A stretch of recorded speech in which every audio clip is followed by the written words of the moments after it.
Lucas 21, 24, que é o último trecho aqui na tela de vocês, olha só, o que diz? Eles sucumbirão ao fio da espada, e muitos serão levados como prisioneiros para todas as nações. Jerusalém será pisoteada pelos gentios, até que passe o tempo de poderem agir assim. Qual é o trecho que eu quero que vocês captem nessa noite, segurem nessa noite? A primeira linha. Eles sucumbirão ao fio da espada, e muitos serão levados como prisioneiro para todas as nações. Quem disse isso? Jesus. Jesus Cristo disse isso. Amém? Então vamos caminhar. Mateus 21, 24. Mateus 24, 27 e 29 é uma profecia. Eu não vou passar por ela agora, eu vou voltar nela depois. Mas eu quero pegar Marcos 13, 23. Peraí, deixa eu dar uma lida rápida. Eu vou deixar Mateus 24, 27 a 29 para depois. Eu quero usar Marcos 13, 23, a de baixo. Desse modo, estáis vigilantes, pois sobre tudo isso vos avisei com antecedência. Do que Jesus está falando? De tudo aquilo que a gente já passou. Tá? Que a sua fuga não seja no sábado nem no inverno. Vocês serão cercados. Jerusalém será pisoteada. Não haverá pedra sobre pedra. E todas as escrituras do Velho Testamento que eu passei. Né? Esse relato dessa mãe que matou o filho e cozinhou, 1 Reis 7 e 8, Levítico 26, 29, Lucas 19, 43, 44, Deuteronômio 28, do 47 ao 57, Jeremias 31, 15, a escritura que eu apliquei errada, tá? Então ela não está aqui, mas todas as que eu fui usando, aí das grávidas naquele dia. Então, Jesus foi contando para eles o que aconteceria. Quando Jesus chega no ápice do assunto do sermão profético, ele fala em Lucas 21, 24, que os judeus seriam espalhados por todas as nações. Quando ele chega em Marcos 13, 23, ele diz: desse modo estai vigilantes, pois sobre tudo isso vos avisei com antecedência. Jesus está dizendo: olha, vai acontecer e eu estou avisando para vocês. Hoje nós estamos aqui no ano de 2023, podemos olhar para trás e ver que aconteceu. Mas naquele dia, irmãos, eles tinham apenas a profecia do Senhor Jesus. Olha só, Mateus 24, 9 e 10, Marcos 13, 9, 11 e 12. Eu vou deixar isso aqui também para depois, tá? Olha só o que está na tela de vocês. Vamos ver um pouquinho de história, né? Eu tenho pegado um pouco de história e entrelaçado ela nas escrituras e eu creio. Olha, para mim está sendo muito bom. Eu realmente espero de coração que para você também esteja sendo bom, porque para mim eu tenho aprendido demais, gente, demais. Inclusive eu quero agradecer, né, de forma pública. Alguns me mandaram mensagem justamente agradecendo pelos ensinamentos que aqui estão sendo realizados. Eu agradeço primeiramente a Deus, deposito o agradecimento de vocês ao Senhor Jesus Cristo, porque é Ele que merece, porque se eu aqui tenho alguma capacidade, eu sempre gosto de falar que Deus me deu uma facilidade, mas se isto é uma capacidade dada por Deus, não sou eu, é dele, Ele só está usando para te ajudar. Então eu agradeço a Ele e coloco os agradecimentos que vocês fizeram para mim diante dele. Vocês estão vendo aqui, tem uma palavra aqui que chama diáspora. Então eu peguei o significado de diáspora. Vocês vão entender. Fiquem comigo um pouquinho de tempo. Separação de um povo ou de muitas pessoas por diversos lugares, geralmente causada por perseguição política, religiosa, étnica ou ética também, mas eu acredito que aqui da onde eu peguei é étnica, ou seja, perseguição oh meu Deus, etnia, a sua descendência, né? Na Segunda Guerra, Hitler perseguiu os judeus, ele não gostava de judeu, e ele achou que os judeus foram culpados porque a Alemanha perdeu a Primeira Guerra Mundial.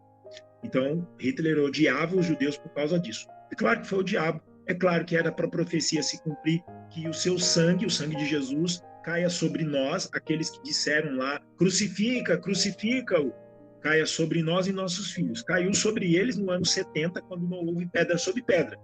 Caiu sobre os filhos em 1900, de 1939 a 1945, na Segunda Guerra Mundial, quando Hitler perseguiu e matou mais de 6 milhões de judeus. Então, é uma perseguição a um povo, por condição étnica ou por preconceito. Vamos caminhar aqui pela história. Diáspora judaica. A palavra diáspora deriva do hebraico e significa dispersão, expulsão e exílio. É o termo que define as migrações do povo judeu, quase sempre por expulsão. Lembre-se, eles foram expulsos quando a Babilônia os dominou. E eles foram cativos para a Babilônia. No ano 70, também eles foram expulsos, porque o Império Romano os expulsou de sua terra. Certo? Vamos lá. As consequências diretas da diáspora estão na formação das comunidades judaicas pelo mundo. Tá? Comunidades judaicas pelo mundo. Aqui em São Paulo tem uma comunidade de um número razoável de judeus aqui em São Paulo. Tem nos Estados Unidos, provavelmente tem em outros lugares, mas eu estou falando dos dois que eu tenho certeza absoluta. Mas vamos lá. Embora no exílio, o povo judeu manteve a tradição de disseminação das escrituras por meio dos centros de estudos judaicos. Mesmo no exílio, eles estudavam as escrituras. Assim, acabaram por se espalhar pelo mundo. Há registros de comunidades que saíram da Grã-Bretanha para a China, judeus que estavam na região da Inglaterra, tá? Irlanda, País de Gales, e foram para a China. Judeus que estavam na Dinamarca e foram para a Etiópia, Rússia, África Central e Turquia. Ou seja, depois do ano 70, né, foi judeu para tudo quanto é lado do mundo, certo? Aqui falando, né, inclusive quando os judeus foram para a Babilônia, né, foi uma diáspora e eles voltaram para Israel. A segunda diáspora, aqui no último parágrafo, é registrada no ano 70, quando os romanos destruíram Jerusalém e os judeus partiram para Ásia, África e Europa, certo? Estabelecidos na Península Ibérica, tá? Que é a Espanha e também Portugal, foram, contudo, expulsos da Espanha, ou seja, eles se alojaram na Espanha e foram expulsos de lá, a partir de 1492, por determinação do rei Fernão de Magalhães, em consonância com a Inquisição, a Santa Inquisição feita pela Igreja Católica. Ao menos 120 mil judeus fugiram da Espanha em direção a Portugal. Também por influência da Inquisição, o rei Dom Manuel I obrigou os judeus a professarem o catolicismo. Eu estou tratando de história aqui. E quando eu digo catolicismo, não estou falando da religião, estou falando da parte histórica. Tá? Ao menos 190 mil judeus foram obrigados à conversão, ou seja, eles eram judeus praticantes e eles foram obrigados a se converter ao catolicismo romano e passaram a ser denominados cristãos novos. Eram novos também seus nomes, e os judeus passaram a sofrer as atrocidades patrocinadas pela Inquisição, com morte na fogueira e infanticídio. O descobrimento do Brasil em 1500 significou uma nova possibilidade de migração. Não demoraram as determinações da Inquisição para a perseguição dos judeus. Ou seja, judeus estavam ali em Portugal e em outros lugares ali na Europa, a Inquisição veio forte, vieram judeus para o Brasil também. Isso é história, certo? Volto a ler Lucas 21, 24. Eles sucumbirão ao fio da espada quando? No cerco de Jerusalém, entre o ano 66 e 70 da era cristã, quando Jerusalém foi cercada, destruída, e pedra não ficou sobre pedra. e muitos serão levados como prisioneiros para todas as nações. Eu acabei de ler um trecho aqui da história, eu tirei de 2 sites. Um site é chamado Brasil Escola, o outro eu não me recordo, eu falei que ia colocar aqui no rodapé e esqueci. Um é Brasil Escola, se eu não me engano, tá? Mas são sites da internet, sites brasileiros de história, de estudos, tá? Eu tirei isso aqui de lá, diáspora. Você pode pesquisar. Tem muito mais matéria, mas eu não usei tudo. Por que eu estou usando isso? Só por causa da primeira linha de Lucas 21, 24. E muitos serão levados como prisioneiros para todas as nações. Quando aconteceu ali em Jerusalém, no ano 70, a destruição de Jerusalém e do templo, os judeus que ali estavam foram espalhados pelo mundo, porque a profecia de Jesus tinha que ser cumprida. Quando Adolf Hitler, o austríaco que tomou posse do poder político da Alemanha, instaurou a Segunda Grande Guerra Mundial, houve uma perseguição em massa dos judeus. E Hitler, vocês sabem, que ele invadiu a Polônia, ele invadiu a Hungria, ele invadiu a Tchecoslováquia e ele foi invadindo os países ali do leste europeu. Também do oeste europeu, porque ele invadiu a França, ele tentou várias vezes invadir a Inglaterra. A França ele conseguiu. O que aconteceu? Haviam comunidades judaicas em todos esses países. Essas comunidades judaicas foram dizimadas. Os que sobreviveram, quando terminou a Segunda Guerra, em 1945, eles foram para onde? Voltaram para Israel. Voltaram para Israel. Voltando para Israel, a ONU, no ano de 1948, decreta que Israel era novamente uma nação. Ou seja, houve uma diáspora de novo. Os judeus foram expulsos da Europa e voltaram para Israel, retornando à sua terra. É uma história longa e nós temos muitos detalhes para trabalhar com ela. Mas Lucas 21, 24, a profecia de Jesus se cumpriu. Os judeus se espalharam. Isso aqui é uma outra situação, né? E o meu assunto é só isso nessa noite. Tá? Além da minha correção de Jeremias 31, 15, a parte histórica de que os judeus, pela profecia de Jesus, eu vou até tirar do compartilhamento, porque se eu tivesse começado ali às 9 com vocês, nós já teríamos terminado. Né? Infelizmente, não sei o que aconteceu, não deu, e a gente chegou até aqui.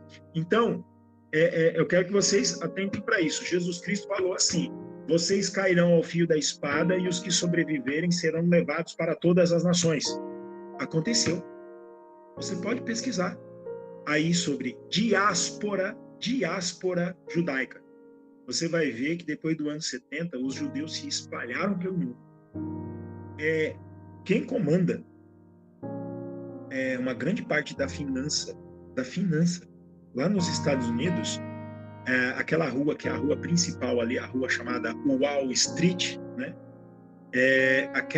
Ali há muito comércio, há muito dinheiro que é trabalhado ali, né? Muitas empresas. A maior parte é de judeu, gente.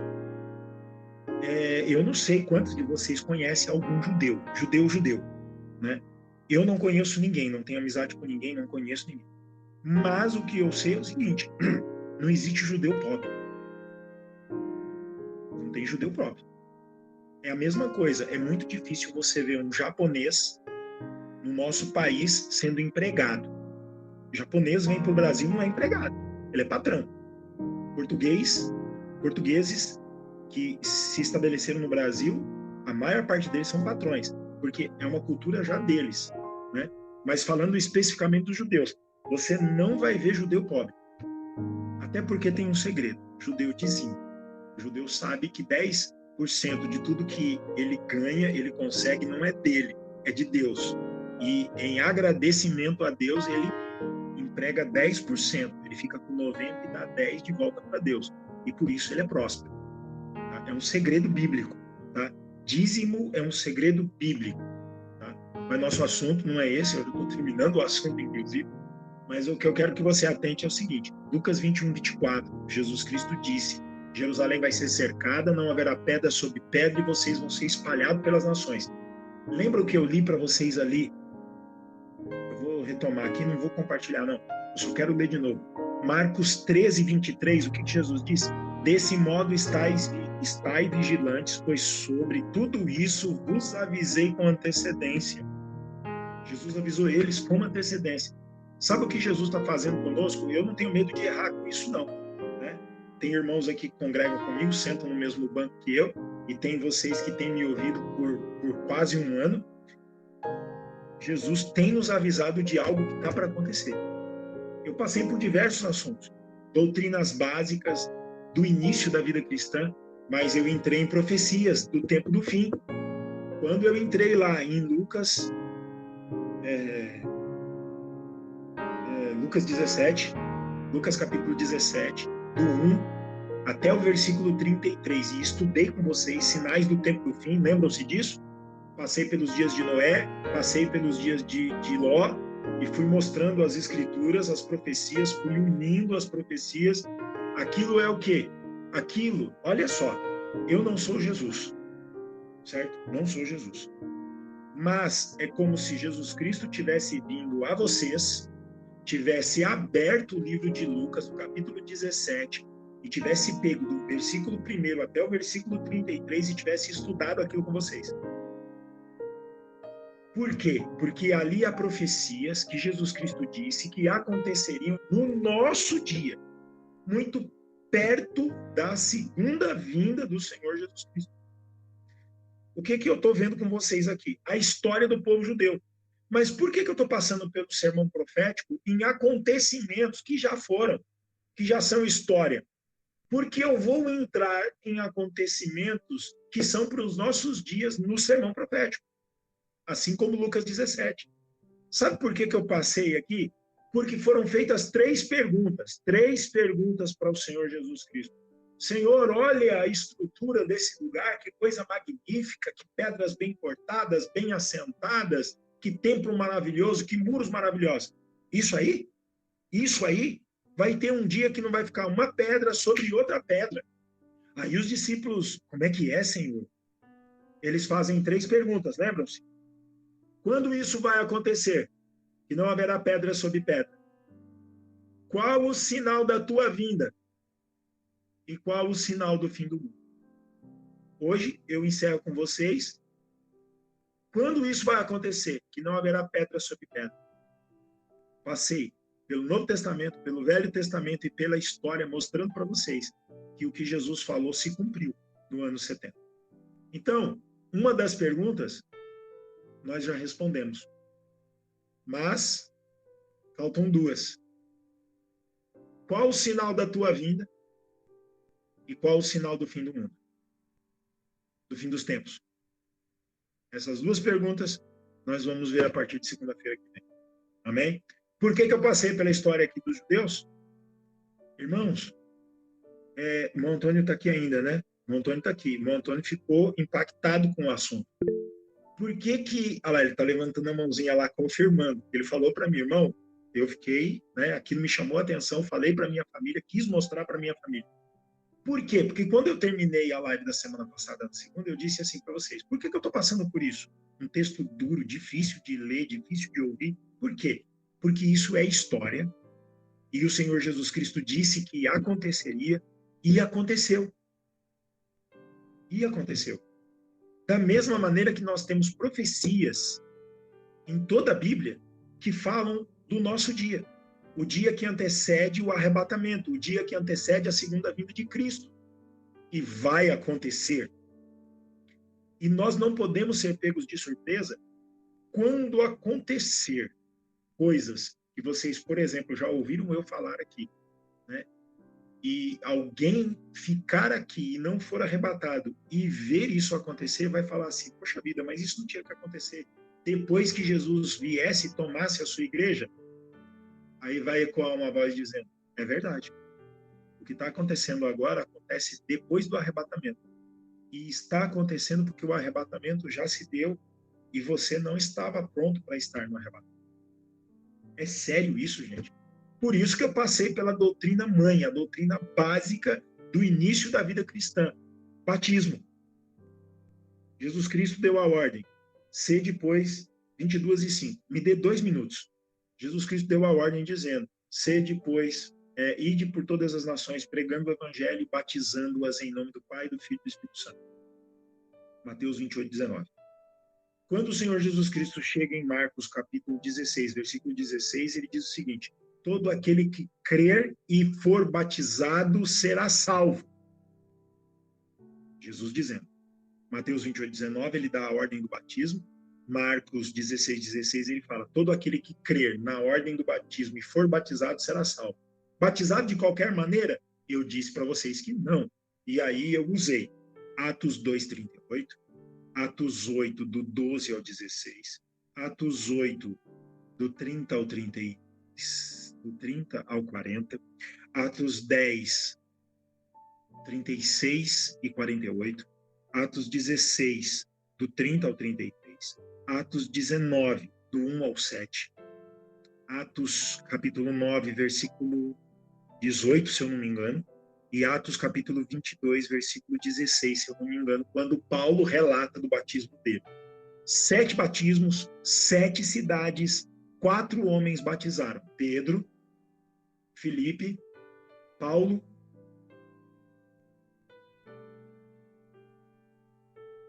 Deus do céu, batizou Paulo, Ananias.